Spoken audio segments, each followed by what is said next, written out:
Welcome students, मैं हूं मोनिका चलाना, लेक्चरर इन फिजिक्स। इस वीडियो में हम दर्पण सूत्र के बारे में पढ़ेंगे। मान लीजिए हमारे पास एक अवतल दर्पण है जिसकी फोकस दूरी 2 सेंटीमीटर है और कोई वस्तु इसके सामने 4 सेंटीमीटर दूरी पर रखी है। तो अगर हम ये जानना चाहते हैं कि इस वस्तु का प्रतिबिंब कितनी दूरी पर बनेगा, तो ये जानने के लिए हमारे पास कई तरीके हैं। पहला तरीका तो ये कि हम इस रेखा चित्र को अपनी कॉपी पर बनाएं, उसकी बिल्कुल सही मेजरमेंट्स के साथ बनाएं, तो इससे जहां भी वो प्रतिबिंब बनेगा उसको हम माप लें और देखें कि प्रतिबिंब कहाँ बन रहा है। लेकिन ये बहुत बड़ा मेथड हो जाएगा और हम इसे हर जगह यूज भी नहीं कर सकते, क्योंकि अगर आपके पास ऐसा दर्पण है जिसकी फोकस दूरी ही 2 मीटर या 1 मीटर है तो आप उसको कॉपी पर नहीं बना सकते। तो इसके लिए आपको यूज करना होगा दर्पण सूत्र। दर्पण सूत्र क्या है? 1/f बराबर 1/v प्लस 1/u। अब f, v और u के बारे में तो आप जानते ही होंगे। f क्या है? फोकस दूरी, v प्रतिबिंब की दूरी और u वस्तु की दूरी। तो दर्पण सूत्र हमें फोकस दूरी, प्रतिबिंब की दूरी और वस्तु की दूरी के बीच में एक संबंध देता है। अगर इन तीनों में से कोई 2 वैल्यूज को हम इनमें रख दें तो इस फॉर्मूले से हम उस तीसरी वैल्यू को निकाल सकते हैं। और यह फॉर्मूला साइन सेंसिटिव है, यानी कि चिन्हों के प्रति बहुत संवेदनशील है। जो भी फोकस दूरी, प्रतिबिंब की दूरी और वस्तु की दूरी हमने इस फॉर्मूले में रखनी है वह हमेशा चिन्ह परिपाटी के नियमों के अनुसार होनी चाहिए, जो कि हम पिछली वीडियोस में पढ़ चुके हैं। उन वीडियोस के लिंक भी इस वीडियो के डिस्क्रिप्शन बॉक्स में मैंने दे दिए हैं। तो चलिए इस फॉर्मूले को यूज करके हम सबसे पहले इसी प्रॉब्लम को सॉल्व करने की कोशिश करते हैं। इस उदाहरण में वस्तु की दूरी दी गई है 4 सेंटीमीटर। वस्तु की दूरी यानी कि u। अब क्योंकि वस्तु दर्पण के बाईं ओर है और बाईं ओर की दूरियों को हम हमेशा माइनस में लेते हैं, इसलिए वस्तु की दूरी हो गई -4 सेंटीमीटर। और फोकस दूरी कितनी है? फोकस दूरी है 2 सेंटीमीटर और क्योंकि फोकस भी ध्रुव के बाईं ओर है इसलिए फोकस दूरी भी यहाँ माइनस में होगी, -2 सेंटीमीटर। तो अब इन दोनों वैल्यूज को हम इस फॉर्मूला में रख देंगे और यहाँ से प्रतिबिंब की दूरी को निकाल लेंगे। तो 1/-2 बराबर 1/v, जिसकी हमें वैल्यू निकालनी है, प्लस 1/u, u है हमारा -4। अब इसे हम सॉल्व कर लेते हैं। प्लस और माइनस मिलकर क्या बना देंगे? माइनस। अब वेरिएबल टर्म्स को हम एक साइड कर लेंगे और नंबर टर्म्स को एक साइड कर लेंगे, तो हम पाएंगे 1/v बराबर -1/2 प्लस 1/4।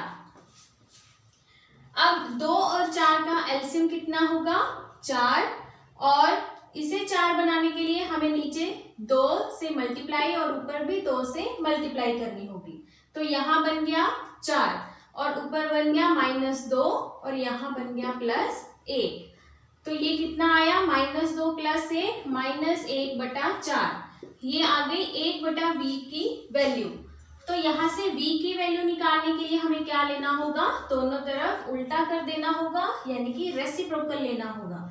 तो वैल्यू आ गई -4 और क्योंकि हमारी वस्तु की दूरी और फोकस दूरी दोनों सेंटीमीटर्स में थी इसलिए प्रतिबिंब की दूरी भी सेंटीमीटर में आएगी।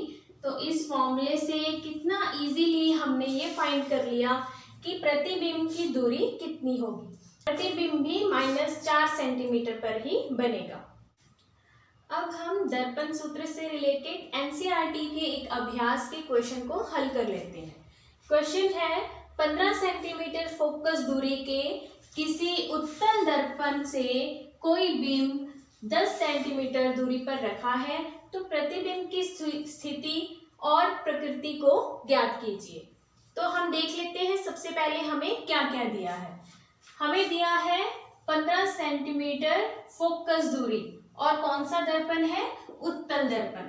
फोकस दूरी उत्तल दर्पण के लिए हमेशा प्लस होती है, धनात्मक होती है, इसलिए हम इसे लिखेंगे प्लस 15 सेंटीमीटर, क्योंकि उत्तल दर्पण की जो फोकस है वह पोल से, ध्रुव से दाईं ओर होता है, और दाईं ओर की दूरियां हमेशा प्लस होती हैं, इसलिए उत्तल दर्पण के लिए फोकस दूरी आई प्लस 15 सेंटीमीटर। और हमें दिया है कि बिंब 10 सेंटीमीटर दूरी पर रखा है, यानी कि वस्तु की दूरी, बिंब की दूरी कितनी है, 10 सेंटीमीटर। और क्योंकि हम बिंब हमेशा दर्पण के बाईं ओर रखते हैं और बाईं ओर की दूरियां माइनस में होती हैं, इसलिए बिंब की दूरी हमेशा माइनस में ली जाती है।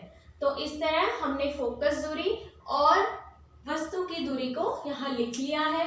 अब हमें प्रतिबिंब की स्थिति को ज्ञात करना है, तो उसके लिए हमें दर्पण फॉर्मूला यूज करना होगा। तो दर्पण फॉर्मूला है 1/f बराबर 1/v प्लस 1/u।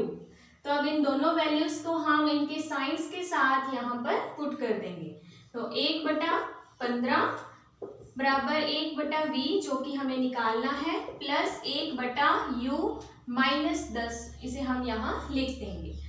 अब प्लस और माइनस मिलकर क्या बनाएंगे, माइनस। तो अब क्योंकि हमें v की वैल्यू निकालनी है तो इसे हम एक साइड रख लेंगे और माइनस के 1/10 को दूसरी साइड ले जाएंगे। तो ये इस तरह बन जाएगा 1/15 प्लस 1/10। तो अब 15 और 10 का एलसीएम कितना होगा, 30, और दोनों जगह 30 बनाने के लिए हमें क्या करना होगा, 15 को 2 से गुना करना होगा, तो हमें ऊपर भी 2 से गुना करना होगा, और 10 को 30 बनाने के लिए ऊपर और नीचे 3 से गुना करनी होगी। तो इससे नीचे दोनों के क्या बन गया, 30, और ऊपर क्या बन गया, 2 प्लस 3। तो इसे सॉल्व करके आया 5/30।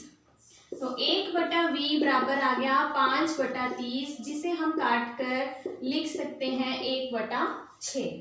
और क्योंकि ये 1/v की वैल्यू है और v की वैल्यू क्या आ जाएगी, हम इन दोनों का रेसिप्रोकल ले लेंगे, तो ये आ जाएगा 6। और क्योंकि फोकस दूरी और वस्तु की दूरी सेंटीमीटर्स में थी, तो प्रतिबिंब की दूरी भी सेंटीमीटर में आएगी, और यह प्लस में आ रही है। तो इसका मतलब प्रतिबिंब की स्थिति क्या है, प्लस के 6 सेंटीमीटर है, यानी कि प्रतिबिंब उत्तल दर्पण के दाईं ओर बनेगा। तो यहाँ से हमें प्रतिबिंब की स्थिति का पता चल गया। अब हमने उसकी प्रकृति को ज्ञात करना है।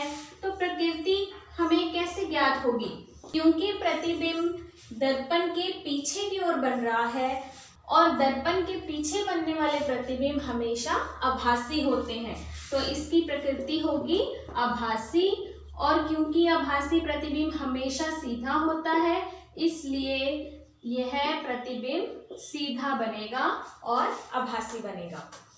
तो देखिए कितनी आसानी से हमने दर्पण सूत्र से प्रॉब्लम को सॉल्व कर लिया है।